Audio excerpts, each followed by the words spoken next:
প্রিয় দর্শক, সাজ্জাদ কাদিরের শুভেচ্ছা নিন। আওয়ামী লীগ সরকার আজ বেশ খানিকটা অতীত হয়ে গেছে। আওয়ামী লীগ সরকারকে পেছনে ফেলে সামনে এসেছিল ১.৫ বছরের বিতর্কিত অবৈধ ডক্টর ইউনূসের সরকার। আওয়ামী লীগ সরকারের কিছু বিতর্ক, কিছু দুর্নীতি, কিছু দুর্বৃত্তপনা ছিল, কিন্তু তার বাইরে গত ১৬ বছরে আওয়ামী লীগ বাংলাদেশের মানুষের জীবনকে স্বাচ্ছন্দ্য দিয়েছে, উন্নয়ন দিয়েছে, অবকাঠামো দিয়েছে। কিন্তু আজকে প্রশ্ন আসছে যে আওয়ামী লীগ সরকারের পরিবর্তনটা কেন করতে হয়েছে?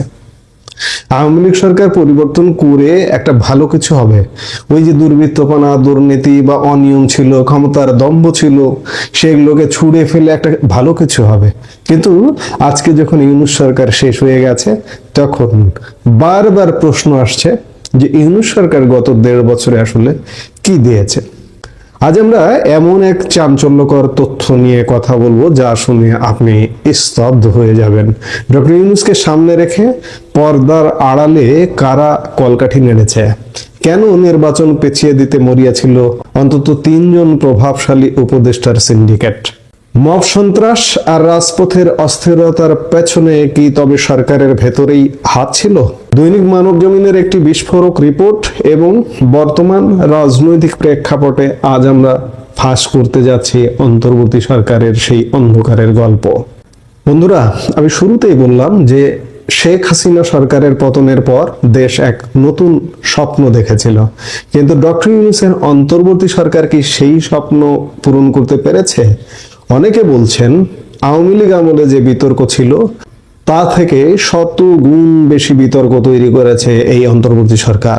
বিশেষ করে সরকারের ভেতরের কিছু মানুষের অতি ক্ষমতালিপ্সা পুরো পরিবর্তিত পরিস্থিতিটাকে প্রশ্নবিদ্ধ করে তুলেছিল, যার কারণে ডক্টর ইউনূসের সরকার প্রতি পদক্ষেপে ব্যর্থ হয়েছে।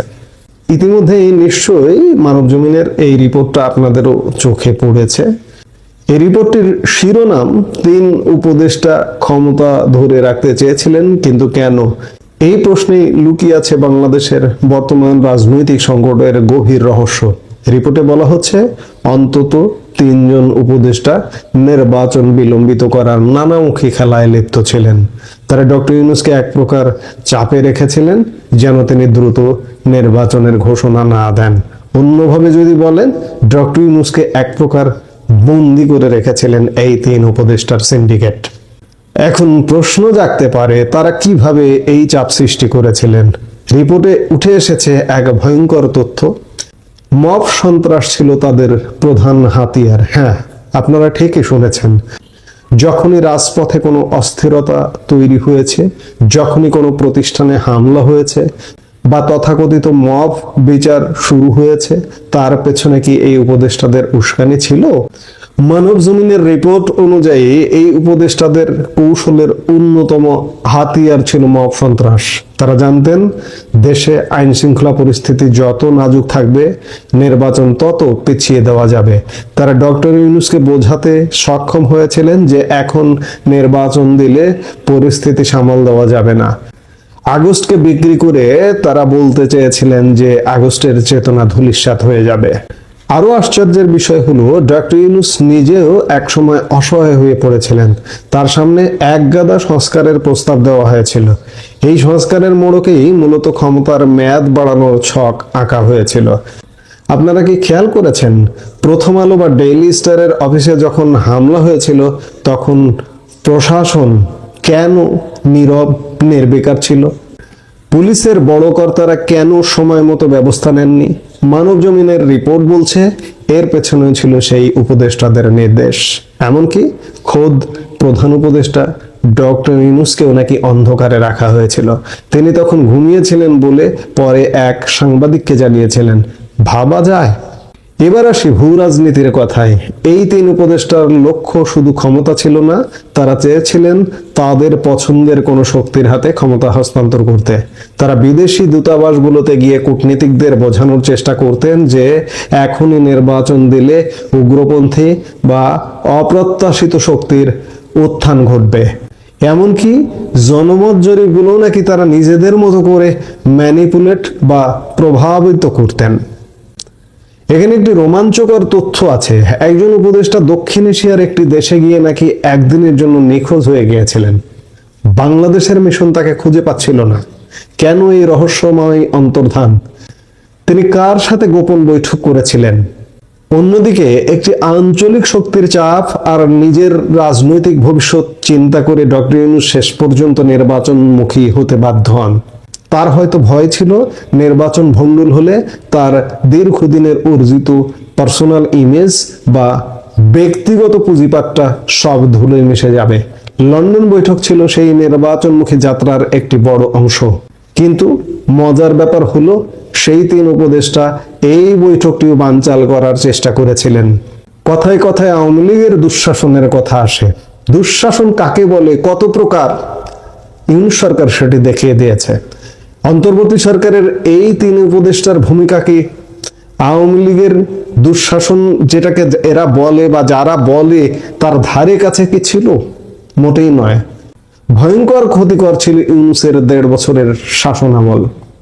তারা প্রশাসনকে কবজা করে নিয়েছিলেন, এমনকি এক পর্যায়ে মনে হচ্ছিল তারা ডক্টর ইউনূসকে সরিয়ে নিজেরা মসনদে বসবেন।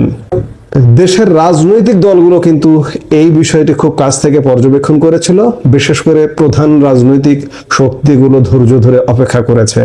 বিশেষ করে বিএনপির কথা ইঙ্গিত করেছে মানবজমিনের এই রিপোর্টটি। তারা কোনো হঠকারী সিদ্ধান্তে পা দেয়নি বলেই হয়তো আজ আমরা নির্বাচনের পথে এগোতে পেরেছি, নইলে আজও নির্বাচন হতো না। কিন্তু এই যে 1.5-2 বছরের অস্থিতিশীলতা, মব জাস্টিসের নামে মানুষের ওপর অবিচার, এর দায় কে নেবে? এই উপদেষ্টাদের নাম কেন প্রকাশ করা হচ্ছে না? জনতা জানতে চায় কারা সেই কালপ্রিট যারা মানুষের স্বপ্ন নিয়ে সিনেমিনি খেলা খেলেছে। আমরা আশা করব, আমরা প্রত্যাশা করব, যেহেতু একটি নতুন সরকার, একটি রাজনৈতিক সরকার গঠিত হয়েছে, বিএনপি সরকার এই সমস্ত উপদেষ্টাদের নামে যেসব অভিযোগ উঠছে সেই সব অভিযোগ আমলে নেবে এবং তাদের বিরুদ্ধে ব্যবস্থা নেবে। তাহলে বিএনপির প্রতি বাংলাদেশের মানুষ, বাংলাদেশের এই যে 1.5 বছরের যে দুঃশাসন দেখেছে বাংলাদেশের মানুষ, তাহলে কিন্তু বিএনপির উপরে খুশি হবে মানুষ। ডক্টর ইউনূসের দুঃশাসনের কারণে মানুষ কিন্তু বারবার বলবার সুযোগ পেয়েছে যে আগেই ভালো ছিলাম। আওয়ামী লীগের কথা কিন্তু গত 1.5 বছরে বারবার স্মরণ করেছে। ডক্টর ইউনূসের মতো ব্যক্তিকেও যখন তার উপদেষ্টারা ব্ল্যাকমেইল করতে পারেন কিংবা বিভ্রান্ত করতে পারেন, তখন বুঝতে হবে ঘুণ পোকা আমাদের সিস্টেমের কতটা গভীরে। মানবজমিনের এই রিপোর্টটি আমাদের চোখ খুলে দিয়েছে। সময় এসেছে এই ছদ্মবেশী বিপ্লবীদের মুখোশ উন্মোচন করার। বিগত 5 আগস্টের পরবর্তী সময় 16-17 মাসে যে অন্তর্বর্তীকালীন সরকারের উপদেষ্টারা ছিল, তারা বাংলাদেশটাকে দুর্নীতির সদর দপ্তর বানিয়ে ফেলেছে। এই 12 ফেব্রুয়ারি নির্বাচনের পরে তাদের সকল আমলনামা আস্তে আস্তে ফাঁস হচ্ছে। এই যে উপদেষ্টা ছিল, প্রিয় উপদেষ্টা আসিফ মাহমুদ, তার তো আমলনামা মোটামুটি সে উপদেষ্টা থাকা অবস্থায় ফাঁস হয়েছে। এখন বিভিন্ন আমলনামা ফাঁস হচ্ছে। সে মানি লন্ডারিং এর মাধ্যমে 4টা দেশের মধ্যে 11,000 কোটি টাকা পাচার করেছে। শুধু তাই নয়, এই আইনমন্ত্রী আসিফ নজরুলও তার বউ শিলাকে দিয়ে হাজার হাজার কোটি টাকা লোপাট করেছে। সকল টাকা বিদেশে পাচার করেছে তার বউ শিলার মাধ্যমে।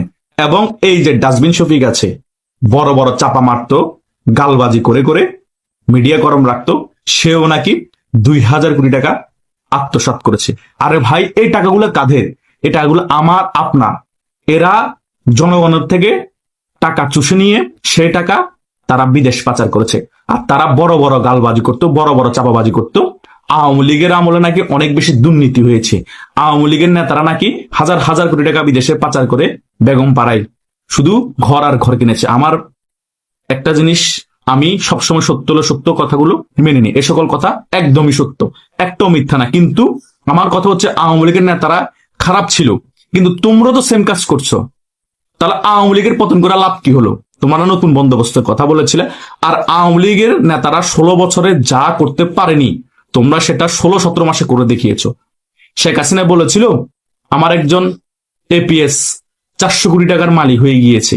তোমরা এই নিয়ে সারা বাংলাদেশ তোলপাড় করে ফেলেছিলা যে এত বড় দুর্নীতি করে ফেলেছে, শেখ হাসিনার এপিএস 400 কোটি টাকার মালিক হয়ে গিয়েছে।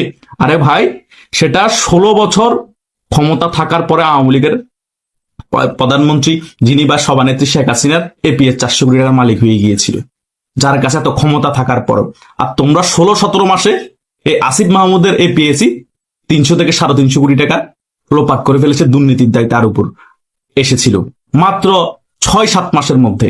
তার মানে তোমরা কত বড় দুর্নীতিবাজ, বড় বড় চাপাবাজি করেছিলা, কিন্তু কাজের বেলা তোমরা কিছু করে দেখাতে পারোনি। কথা বুঝো নাই? সে কারণে জালালউদ্দিন রুমি একটা কথা বলেছিলেন যে মশারের নিচে বসে জিকির করা অনেক সোজা, টাকার উপর ঘুমিয়ে সৎ থাকা অনেক কঠিন। যখন আওয়ামী লীগ ক্ষমতায় ছিল, তোমরা মশারের নিচে বসে বসে আওয়ামী লীগের দেদার্সে সমালোচনা করেছ। আওয়ামী লীগ এই করেছে, আওয়ামী লীগ সেই করেছে, আওয়ামী লীগ ফেসিস্ট, আওয়ামী লীগ শুধু মুক্তিযোদ্ধাদেরকে কোটার মাধ্যমে চাকরিতে ঢুকায় আর কাউকে চাকরিতে নেয় না। এমন কোনো প্রপাগান্ডা নাই, তোমরা ছড়াও না। সত্যও আছে, কিন্তু শেখ হাসিনা সরকার পতনের পর যখন তোমরাই ক্ষমতার চেয়ারে বসেছিলে, তোমাদের প্রতিনিধি উপদেষ্টা হয়েছিল, তোমরা টাকার নেশায় মত্ত হয়ে গিয়েছ। শেখ হাসিনার নেতারা যা করে দেখাতে পারেনি, তোমরা সেটাই করেছো। জনগণের থেকে টাকা চুষে নিয়ে সেই টাকা বিদেশে পাচার করেছ। এই আসিফ মাহমুদ এবং এই আসিফ নজরুল, এই দুইজন সুইজারল্যান্ডে গিয়ে সুইস ব্যাংক অ্যাকাউন্ট খুলে এসেছে উপদেষ্টা হওয়ার পরপরই। ফ্রান্সে গিয়ে আবার পিনাকির সাথে দেখা করেছে আসিফ মাহমুদ। এগুলো কি আমরা জানি না? সুইস ব্যাংকে অ্যাকাউন্ট খুলে তারপরে দেদারসে লোপাট শুরু করে দিয়েছে। আসিফ মাহমুদ তার বইয়ের আসিফ মাহমুদ সে সুইস ব্যাংকে টাকা পাঠানো শুরু করে দিয়েছে, আর আসিফ নজরুল তার বইয়ের মাধ্যমে বিদেশে টাকা পাচার করেছে। মাহফুজ আলম তার ভাই যেটা ছিল অস্ট্রেলিয়া, তার মাধ্যমে বিদেশে টাকা পাচার করেছে। আর এই ডাস্টবিন শফিক 2,000 কোটি টাকা আত্মসাৎ করেছে, আরো 1,000 কোটি টাকা বিদেশে পাচার করেছে। এগুলার বিচার করতে হবে এবং এই বাটপার আসিফ নজরুল, এই ডাস্টবিন শফিক, এই আসিফ মাহমুদকে গ্রেপ্তার করতে হবে। সেটা দুর্নীতি করেছে এই ক্রিয়া মন্ত্রণালয় এখন সকলেই বলছে। এত কিছু প্রমাণ থাকার পরেও কেন তাকে গ্রেপ্তার করা হবে না? ডাস্টবিন শফিক যে দুর্নীতি করেছে সকল নিউজ মিডিয়া এটা আছে, তাকে কেন গ্রেপ্তার করা হবে না? আসিফ নজরুল যে দুর্নীতি করেছে সকল কিছু প্রুফ সহ আছে, তাকে কেন গ্রেপ্তার করা হবে না? তাহলে তো বাংলাদেশের মধ্যে দুর্নীতি করে সকলে পার পেয়ে যাবে। কেন দুর্নীতি দমন কমিশন খোলা হয়েছে? এই দুর্নীতি দমন কমিশনও কি দুর্নীতি করে? বাংলাদেশে যতদিন পর্যন্ত নিজেরা মন থেকে ভালো হব না, ততদিন পর্যন্ত বাংলাদেশে দুর্নীতি দমন করতে পারবো না। এই দুর্নীতি দমন কমিশনকে দমন করার জন্য আরেকটা দুর্নীতি দমন কমিশন খুলতে হবে, ওই আরেকটা দুর্নীতি দমন কমিশনকে দমন করার জন্য আরেকটা দুর্নীতি দমন কমিশন খুলতে হবে। এভাবে শুধু খুলতেই থাকতে হবে দুর্নীতি দমন কমিশন দুদক, কিন্তু দুর্নীতি দমন হবে না। কারণ নিজেদের থেকে আগে ঠিক হতে হবে। একটা জিনিস মাথায় রাখবেন, মনীষীরা বলে চিত্ত থেকে চেতনা, চেতনা থেকে মন। আমাদের আগে চিত্ত পরিষ্কার করতে হবে, চিত্ত পরিষ্কার হলে চেতনা পরিষ্কার হবে, চেতনা পরিষ্কার হলে আমাদের মন পরিষ্কার হবে। যতক্ষণ পর্যন্ত আমাদের মন এবং বিবেক পরিষ্কার হবে না, ততক্ষণ পর্যন্ত দুর্নীতিও দমন করতে পারবেন না। বাংলাদেশের মধ্যে ফ্যাসিস্ট আসতেই থাকবে এবং বাংলাদেশে এরকম তলাবিহীন জুরি হতেই থাকবে। কারণ মানুষের সবচেয়ে বড় আদালত হচ্ছে বিবেক। এই বিবেকটাই তো আমাদের ধ্বংস হয়ে গিয়েছে। ও কথাই আছে না, পাকিস্তান আমলের একজন স্পিকার বলেছিল না, পাতলা দুধে পাতলা সর জন্মে। আমাদের এই বাঙালিরা জাতি হিসেবে যেমন, আমাদের নেতারাও তেমন জন্মগ্রহণ করে। সে কারণে তারা নেতা হওয়ার পরে সকল কিছু ভুলে যায়, তখন তারা টাকার নেশায় মত্ত হয়ে যায়। ওই ক্ষমতার চেয়ারে বসলে তারা লোপাট শুরু করে, দুর্নীতি শুরু করে। যেই ক্ষমতার চেয়ারে বসে না কেন, আওয়ামী লীগ বলেন, বিএনপি বলেন, এবং এই টোকাইরও তো বসেছে, তাদেরকেও দেখেছি, তারা বলেন এই ডক্টর ইউনূসের টাকা পয়সার অভাব আছে, হাজার হাজার কোটি কোটি টাকার মালিক, তার 14 খানদান খাইও শেষ করতে পারবে না। তার বয়স 87 হয়ে গিয়েছে, সে মরে গেলে কোথায় মরে ভূত হয়ে যাবে। সেও টাকার নেশা, ক্ষমতার নেশা তারও। এটাই হচ্ছে রিয়েলিটি। ক্ষমতার নেশা, টাকার নেশা মানুষকে ঘুমাতে দেয় না। কথা বুঝেন নাই? কিন্তু আমাদের তার উল্টা হওয়ার কথা ছিল। আমরা কিন্তু সেটা না করে আমরা টাকার নেশায়, ক্ষমতার নেশায় বিভোর হয়ে গিয়েছি।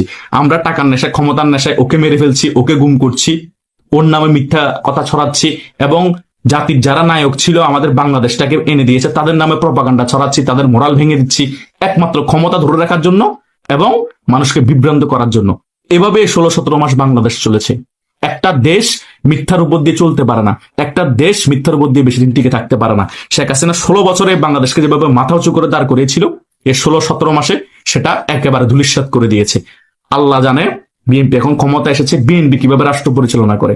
বিএনপি যদি 2001 থেকে 2006 সালের মতো রাষ্ট্র পরিচালনা করে, আবারও দুর্নীতিতে 5 বার চ্যাম্পিয়ন হবে, আবারও 64 জেলার মধ্যে 63 জেলায় বোমা বিস্ফোরণ হবে, আবারও জঙ্গিদের আস্ফালন হবে। এখন দেখতে পাচ্ছি এই রাজাকারদের নাতিপুতিরা নাকি তারা সংসদের বিরোধী দল। এই যারা পাকিস্তানি রাজনৈতিক দল জামাত ইসলাম তারা নাকি সংসদীয় বিরোধী দল। এটা লজ্জার আমাদের মুক্তিযুদ্ধের পক্ষে শক্তিদের জন্য, এটা বাংলাদেশের জন্য লজ্জার। ক্ষমতায় আসার জন্য বিএনপি এত বড় ন্যাক্কারজনক কাজ করবে সেটা কল্পনা করতে পারি না। আমি ধরে নিলাম আওয়ামী লীগ অনেক ভুল করেছে, আমি ধরে নিলাম আওয়ামী লীগ বিএনপিকে অনেক কোণঠাসা করেছে, বিএনপিকে অনেক ধরনের নিপীড়ন করেছে, তার মানে এই না যে বাংলাদেশ বিরোধী শক্তিকে আমরা সংসদে বিরোধী দল করব। এটা মুক্তিযুদ্ধের পক্ষের শক্তির দল বিএনপি নিজেদেরকে দাবি করে, এবং তাদের প্রতিষ্ঠাতা জিয়াউর রহমানও নাকি মুক্তিযোদ্ধা ছিলেন। তাহলে এত বড় ন্যাক্কারজনক কাজ কিভাবে করে? গলার উপর ছুরি ধরলেও তো এই কাজ করার কথা না। যারা সত্যিকারের রাজনীতিবিদ, ক্ষমতার লোভ সবারই আছে, ক্ষমতার লোভ থাকবে, তার মানে এই না যে যারা বাংলাদেশের বিরোধিতা করেছিল তাদেরকে আমরা 70টার উপর আসন দিয়ে দিব সিলেকশনের মাধ্যমে, তাদেরকে আমরা সংসদের মধ্যে বিরোধী দল হিসেবে বসাবো। এটা হতে পারে না। আমরা তরুণ যারা আছি, যারা ইউটিউবে কথা বলে, তারা এটা প্রতিবাদ সবসময় করি, এখনো করছি, সামনেও করে যাব। কারণ এটা আমরা সহ্য করতে পারি না। যারা বাংলাদেশকে ধারণ করে না, যারা এই 54 বছরে কখনো শহীদ মিনারে ফুল দিতে যায়নি 21শে ফেব্রুয়ারিতে, তারা এখন বিরোধী দল সেজে গুপ্ত অভিনয় করে তারা এখন সুপ্ত হয়ে ফুল দিতে যাচ্ছে। এটাও একটা নাটক। মানে বাংলাদেশে তারা আরেক ড্রামা শুরু করে দিয়েছে, বাংলাদেশ আবার ধ্বংস করবে তারা ছদ্মবেশে। এটা সুযোগ করে দিয়েছে কে? এই বিএনপি। এটা বিএনপির কাছ থেকে আমরা আশা করি না, কারণ বিএনপি জিয়াউর রহমানের দল, একজন মুক্তিযোদ্ধার দল, একজন সেক্টর কমান্ডারের দল। তার দল নেতাকর্মীরা এই কাজ করবে কল্পনা করতে পারি না। তাই যা কিছু হোক না কেন, যারা এই উপদেষ্টা পদে ছিল, যারা দুর্নীতির সাথে যুক্ত ছিল, যে 3 জনের নাম বলেছি, আসিফ নজরুল, ডাস্টবিন শফিক এবং আসিফ মাহমুদ, তাদেরকে গ্রেপ্তার করতেই হবে। আপনাদেরকে যতই সহযোগিতা করে ক্ষমতা আসার জন্য, কিন্তু দুর্নীতিবাজদেরকে ছাড়া যাবে না। তারা এখনো দেশে আছে, এই সুযোগ সীমিত সময়ের জন্য। তা না হলে জনগণ আইন হাতে তুলে নিবে, এদেরকে ধরে ধরে ধোলাই দিবে আর টাকার হিসাব নিবে। আমি বলে দিলাম। ধন্যবাদ সকলকে।